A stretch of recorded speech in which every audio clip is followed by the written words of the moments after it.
मैं 90 क्वेश्चन के आसपास करके आता था। हर बार 20-25 क्वेश्चन गलत होते थे, लेकिन जो नेगेटिव मार्किंग इंक्लूड करके भी मेरा जो फाइनल स्कोर बनता था वो हर बार कट ऑफ के ऊपर निकल जाता था।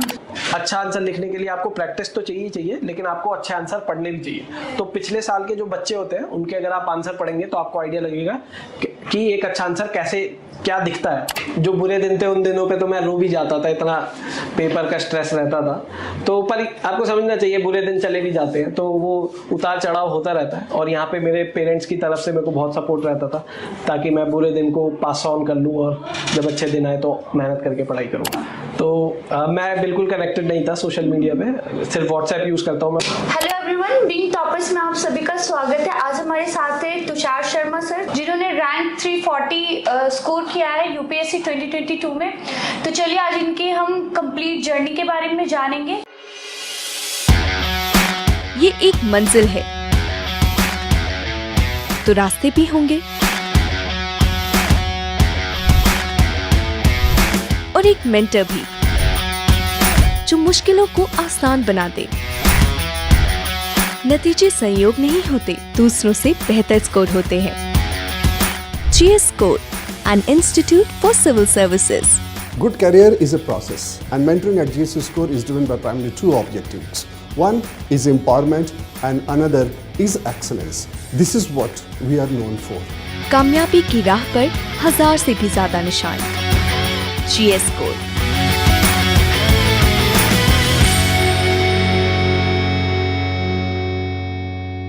सर पहले आप अपना इंट्रोडक्शन हमें दें। मैं दिल्ली में ही पला बड़ा हूँ। उसके बाद मैंने IIT बॉम्बे से एरोस्पेस इंजीनियरिंग करी थी, तो 4 साल मैं मुंबई में रहा। फिर मैं 2 साल बेंगलोर में रहा था। मैं ओला कैब्स में APM में था, एसोसिएट प्रोग्राम मैनेजर था। फिर इस दौरान मेरे को लगा कि मेरे को UPSC की साइड जाना चाहिए, और फिर मैंने 2018 से 2023 तक UPSC की तैयारी करी थी, और इस साल मेरा सिलेक्शन हो गया। सर यूपीएससी जर्नी सेलेक्ट करना था, लाइक ऑलरेडी आप IIT बॉम्बे से स्टडी कर रहे थे, अच्छी प्लेसमेंट हो चुकी होगी, तो लाइक ये जर्नी कैसे स्टार्ट कर दी यूपीएससी की? तो ऐसा था, जब मैं ओला कैब्स के लिए काम करता था तो मेरे को गवर्नमेंट ऑफ कर्नाटका से इंटरेक्ट करने की अपॉर्चुनिटी मिली थी। उस अपॉर्चुनिटी में मैं गवर्नमेंट ऑफ कर्नाटका के सीनियर IAS IPS ऑफिसर से बात करता था। तो इस इंटरेक्शन में मुझे लगा कि मेरे को पॉलिसी मेकिंग की साइड जाना चाहिए और सिविल सर्विसेज की तैयारी करनी चालू करी, ताकि मैं खुद उनकी तरह एक सिविल सर्वेंट बनूँ। ओके सर, लाइक अगर जॉब की बात करें तो एज यू सेड लाइक 2 साल आपने काम किया है, थोड़ा उसके बारे में भी हमें बताएं, लाइक क्या एक्सपीरियंस था एंड कहाँ पे काम कर रहे थे आप? मैं ओला कैब्स में काम करता था। ये मेरी कैंपस प्लेसमेंट थी और मेरे काम में थोड़ी बहुत ट्रैवलिंग इन्वॉल्व थी। तो मैं साउथ इंडिया की कुछ सिटीज़ में ओला कैब्स के लिए काम करता था। पुणे, नागपुर, कोची, हैदराबाद, बेंगलोर, ये कुछ सिटीज़ थी। ओला मेरे को रेगुलरली इन सिटीज़ में भेजता रहता था अपने काम से रिलेटेड। ओके सर, अगर लाइक बात करें प्रीलिम्स की, तो ये आपका कौन सा अटेम्प्ट रहा है? ये मेरा 4th अटेम्प्ट है। ओके, तो उनके जो 3 अटेम्प्ट रहे उसके क्या रिजल्ट रहे थे? तो इतना तो साफ है, उनका रिजल्ट नेगेटिव ही रहा था। नहीं, बट फिर भी मेंस दिया था या प्रीलिम्स? तो फर्स्ट अटेम्प्ट में मेरा प्रीलिम्स नहीं निकला था, और उसके बाद के जो 2 अटेम्प्ट्स थे उनमें मैंने मेंस लिखा था, लेकिन मेरा मेंस नहीं निकला था। फिर इस साल मेरा मेंस भी निकल गया। ये मेरा पहला इंटरव्यू था और थैंकफुली पहले इंटरव्यू में मैं सेलेक्ट हो गया। ओके सर, लाइक अगर बात करें प्रीलिम्स की, तो लाइक 4 ईयर की जर्नी रही आपकी। आपने एवरी ईयर आपने अपनी स्ट्रैटेजी चेंज की होगी, राइट? तो वो थोड़ा उससे रिलेटेड हमें कुछ बताएं। तो जब मैं प्रीलिम्स के लिए पढ़ता था तो फर्स्ट ईयर मेरा प्रीलिम्स नहीं निकला था। उसका मेन रीज़न ये था क्योंकि मैंने प्रीलिम्स को इतना सीरियसली नहीं लिया था।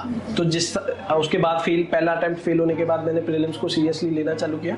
मैंने प्रीलिम्स के लिए पढ़ना चालू किया और प्रीलिम्स के लिए मॉक टेस्ट करने चालू करे, और मेरे को एक कॉन्फिडेंस आ गया कि प्रीलिम्स निकल जाएगा। और फिर हर साल मैंने सेम प्रोसेस को रिपीट किया और मेरा हर साल प्रीलिम्स निकलता रहा। काफ़ी अच्छे मार्जिन से निकला है बल्कि। ओके, लाइक सर बहुत सारे स्टूडेंट ऐसा भी बोलते हैं कि प्रीवियस ईयर क्वेश्चंस को ज़्यादातर देखो, लाइक अगर है तो 10 इयर्स का 15 इयर्स के जो प्रीवियस ईयर क्वेश्चन है उससे भी आइडिया मिल जाता है। आपका क्या इस पे थॉट है? तो 2013 के अराउंड प्रीलिम्स का फॉर्मेट चेंज हुआ था।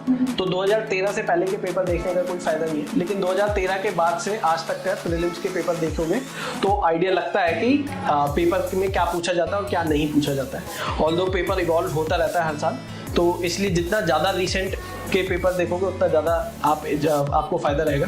मैं आई वुड नॉट सजेस्ट कि अब 2024 वाले बच्चा भी 2013 के पेपर देख रहा है, पर 2018, 19, 20, 21, 22, 23 ये अभी भी रेलिवेंट है ये papers. Okay sir, question answer की बात करें, लाइक प्रीलिम्स में कितने क्वेश्चन अटेम्प्ट करना चाहिए जिससे कि एक स्टूडेंट को लगे कि हाँ अब वो सिक्योर है समहाउ। इतना तो प्रेडिक्शन नहीं कर सकते बिकॉज हर इंसान की अलग अलग कैपेसिटी होती है, बट फिर भी एवरेज।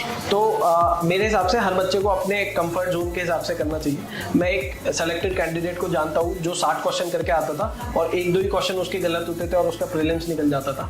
मैं वो नहीं था, मैंने एक बार कोशिश की थी, वैसा नहीं होता था। मैं 90 क्वेश्चन के आसपास करके आता था, हर बार 20-25 क्वेश्चन गलत होते थे, लेकिन जो नेगेटिव मार्किंग इंक्लूड करके भी मेरा जो फाइनल स्कोर बनता था वो हर बार कट ऑफ के ऊपर निकल जाता था। तो मेरे हिसाब से सब बच्चों को अपना एक कंफर्ट जोन देखना चाहिए कि वो 60 अटेम्प्ट करना चाहते हैं कि 70 की 80 की मेरी तरह 90, और कुछ बच्चे 95 से भी ऊपर करते हैं। तो सबको खुद मॉक टेस्ट जब आप करेंगे तो आपको खुद आइडिया लगने लगेगा कि आपको कितने अटेम्प्ट करना चाहिए क्वेश्चन, ताकि आप सेलेक्ट होने लग जाए। सर अगर मेंस की बात करें तो लाइक मेंस के लिए आपकी स्ट्रैटेजी क्या रही थी?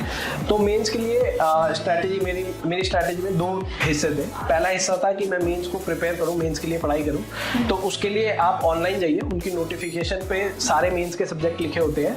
इनफैक्ट जैसे GS1 में 20 टॉपिक लिखे होंगे, GS2 में और 19 टॉपिक होंगे, तो वो सब डाउनलोड कर लीजिए और उन हर टॉपिक्स पे आप अपने नोट्स बनाने चालू कीजिए, ताकि आप कोई भी एस्पेक्ट सब्जेक्ट जो है आपका, आप उसका कोई एक हिस्सा मिस ना करो। तो जब आप ये सारे पॉइंट्स बना लेंगे और इन सब पे नोट्स बना लेंगे तो आप मान सकते हो कि आपका मेंस का कंटेंट जो है, आपके नोट्स जो है वो कंप्लीट हो गए। उसके बाद आता है अच्छे आंसर लिखना। तो इसको लिखने का एक तरीका होता है कि आप अच्छा आंसर लिखने के लिए आपको प्रैक्टिस तो चाहिए, लेकिन आपको अच्छे आंसर पढ़ने भी चाहिए। तो पिछले साल के जो बच्चे होते हैं उनके अगर आप आंसर पढ़ेंगे तो आपको आइडिया लगेगा कि एक अच्छा आंसर क्या दिखता है, और जब आपको समझ में आ जाएगा कि एक अच्छा आंसर कैसा दिखता है तो आप काफ़ी मॉक्स दीजिए ताकि आप खुद भी वैसे अच्छे आंसर लिखने चालू करें। सर लाइक अभी आपने कहा कि जो टॉपर्स हैं उनकी कॉपीज को अगर आप फॉलो करोगे तो, लाइक आपने भी करा था। हाँ, तो ये जो है ये मैं डाउनलोड करके लाया हुआ था, प्रिंटेड थे। एक्चुअली में ये वो पेपर्स नहीं है जो मैंने देखे थे, पर मैंने जब अपने टाइम पे किया था तो मैंने सारे पिछले साल के काफ़ी सारे टॉपर्स के पेपर मॉक टेस्ट उठाए थे, उनको डाउनलोड किया था, प्रिंट किया था और उनको स्टडी किया था कि वो कैसे प्रिपेयर करते हैं। सर बात करें GS पेपर की, लाइक 1, 2, 3, 4 एथिक्स की, AC की, तो उसमें आपके क्या मार्क्स रहे थे? तो मेरे ऐसे में 105 मार्क्स आए हैं, जो कि काफ़ी कम है। ऑल्दो मेरे को लगता है कि इससे अच्छे मार्क्स आने चाहिए थे। मेरे GS के 4 पेपरों में 431 स्कोर बना है, जो कि काफ़ी इंप्रेसिव है। राइट। और मेरा जो PSIR है उसमें 251 बना है, जहाँ पे थोड़ा स्कोप ऑफ इम्प्रूवमेंट है। लाइक सर पेपर 1, 2, 3, 4 में जैसे आपने बताया काफ़ी अच्छे मार्क्स है, तो उसकी कोई डिफरेंट स्ट्रैटेजी रही है? लाइक जैसे A से या इसमें आपके अच्छे मार्क्स नहीं है तो लाइक कंपैरिजन करें तो क्या था? तो मेरे हिसाब से ऐसी कोई खासा स्ट्रैटेजी किसी पे होती नहीं है। सब लोग प्रैक्टिस करते हैं और अपना आंसर को और इम्प्रूव करने की कोशिश करते हैं। मेरे केस में मैंने दूसरे बच्चों के आंसर्स पढ़े थे अपने आंसर्स को इम्प्रूव करने के लिए। ओके।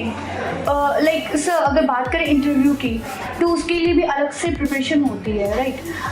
आपका क्या स्ट्रैटेजी रहा था? आपने सेल्फ स्टडी में तो उसके लिए सेल्फ स्टडी की थी या फिर लाइक किसी ऑर्गेनाइजेशन के साथ जुड़ के इसकी स्टडी की थी? तो इंटरव्यू में कंटेंट आप पे होता है क्योंकि आप मेंस क्लियर कर रहे हो, तो इसलिए स्टडी करने की अलग से जरूरत नहीं होती है, लेकिन कुछ एस्पेक्ट्स को आपको टच में रहना पड़ता है, तो रिवीजन की जरूरत रहती है। इसके अलावा इंटरव्यू में कैसे प्रेजेंट करना है अपने आप को, कैसे आंसर्स को आंसर करना है। कभी कभी जैसे मैं नॉर्मली इंग्लिश में बात नहीं करता हूँ, तो इंग्लिश से भी आदत बनानी पड़ती है इंटरव्यू में।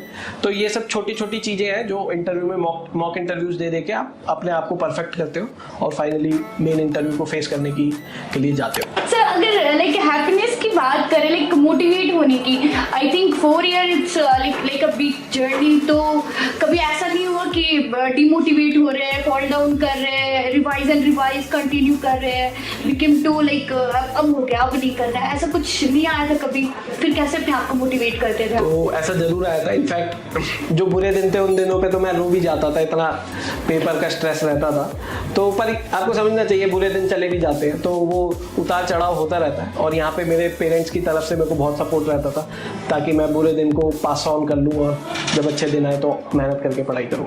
As I can say, like आपके पेरेंट्स जो थे वो मेन मोटिवेटर थे आपके लिए। हाँ, मेरे पेरेंटल सपोर्ट बहुत इंपॉर्टेंट है। सोशल मीडिया की बात करें तो क्या आप कनेक्टेड थे 5 ईयर तक? कंप्लीटली कट ऑफ थे या फिर क्या? तो मैं बिल्कुल कनेक्टेड नहीं था सोशल मीडिया पे, सिर्फ व्हाट्सएप यूज़ करता हूँ मैं, वो भी मजबूरी है इसलिए। लेकिन मैं मानता हूँ कि कोई खासा कुछ रखा नहीं है सोशल मीडिया में, टाइम वेस्ट टाइप की चीज़ है। Exactly, okay sir. मैं चाहूँगी कि जो हमारे भी बिगनर्स है, स्ट्रगलर्स हैं, उनके लिए आप एक स्ट्रॉन्ग मैसेज छोड़ें। जो चालू कर रहे हैं या चालू कर रहे हैं, कर रखा है और काफ़ी साल से नहीं हो रहा है, उनके लिए बहुत सिंपल मैसेज है कि आप मेहनत कीजिए। अगर आप मेहनत करेंगे जितनी इस पेपर को चाहिए तो आप निकाल पाएंगे, कोई भी निकाल सकता है। मैंने आज तक ज़िंदगी में 10वीं के बाद मैंने कभी SST को छुआ नहीं था, पर मैंने ये सारे ह्यूमैनिटीज़ के सब्जेक्ट पढ़े दोबारा से, तो आप भी पढ़ सकते हैं और आपसे भी हो जाएगा, बस मेहनत लगेगी, वो नहीं है तो नहीं होएगा। सर जैसे अभी आपने कहा कि like SST, I know that कि इंजीनियरिंग बैकग्राउंड से डायरेक्ट आप एक सोशियोलॉजी या ऐसे सोशल थिंग्स वाले सब्जेक्ट को कनेक्ट करो, इट्स अ बिग डिफरेंस। मतलब आप कहाँ मैकेनिकल और समथिंग न्यूमेरिकल थिंग से आप खेल रहे थे एंड सडनली आप सोसाइटी के अप्रोच में पढ़ रहे हो, बहुत ज़्यादा डिफरेंट चीज़ें हैं। तो आपको क्या ऐसा कुछ फेस नहीं किया आपने कि अब मतलब ये तो मेरे पल्ले नहीं पड़ रहा है भाई, अब रहने दो?